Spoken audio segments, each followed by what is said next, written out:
Allah gives us universal lessons in the course of just telling a story. Everything in the Quran is of timeless value. There's lots of things that happen in a story, especially in a historical account, but Allah is very selective in telling a story, and He only tells us bits that are the most relevant for our guidance. So one thing that really struck out to me is when Moses had fled and he was in Madian, and he helped these two girls get water for their animals. And then they left, and their father asked, how did you get water so early? And he sent one of them back. And Allah actually, of all these details, like you would imagine Allah would highlight details about like Judgment Day or the battle between the Pharaoh and Moses, or when he was able to come back and challenge, or how he escaped, like big details. But in the middle of all of that, in the final revelation of Allah, Allah takes the time out to mention this little, what seems like a minor detail. وَجَاءَتْ إِحْدَاهُمَا تَمْشِي عَلَى اسْتِحْيَاءٍ. One of them came all the way, walking. Now there's two ways to translate this. She came walking shyly, like in a shy way, and she came walking over to him despite being shy.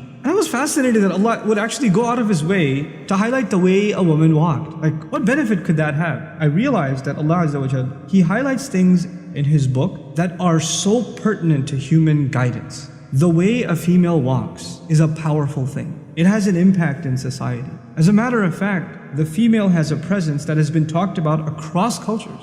Just her presence has a power, has an awe. It inspires something. At the very least, it catches the attention of the male, but there's more to it than that. There's actually a psychological, even a spiritual effect when there's the presence of a woman and when she's walking by. This is something societies were so aware of that in many cultures, the elite women of a society were actually kept hidden away. Like in Korean society, old Korean society for example, they wouldn't go out until the nighttime, the elite women. That has nothing to do with Islam. It's just they were aware of the power of the presence of women. And so Allah Azza wa Jal describes, and He's highlighting to women and to men, the effect, the role of a woman in public can have. And yet at the same time, Islam is not saying keep women indoors because they have too much of an effect. They have too much of an impact.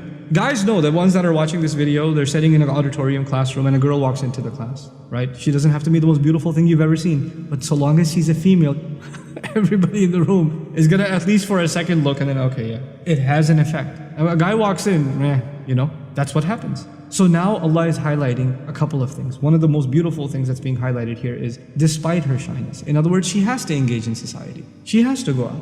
And yes, there will be people that stare. And sometimes if you have a vulgar society, people comment and whistle and make passes at them, or worse. There are societies where even harassing women on the street has become common. Sometimes verbally and sometimes even physically, it's become common. But yet she has to engage in that society. So she has to find a way of engaging in it. She can protect herself, and yet at the same time be a participant in society. The second thing that's really beautiful here is she walked shyly. In other words, she walked guarding her modesty. She realized that she has a presence, and she realized that this is something that has an impact on others. It's not just about her, it's actually about recognizing the presence that she carries. And so she walked in a way that is shy. She walked in a way that is not showing off, or is not provocative as to get the attention. And she's walking over to a young man, as a matter of fact in this case, ala istihya.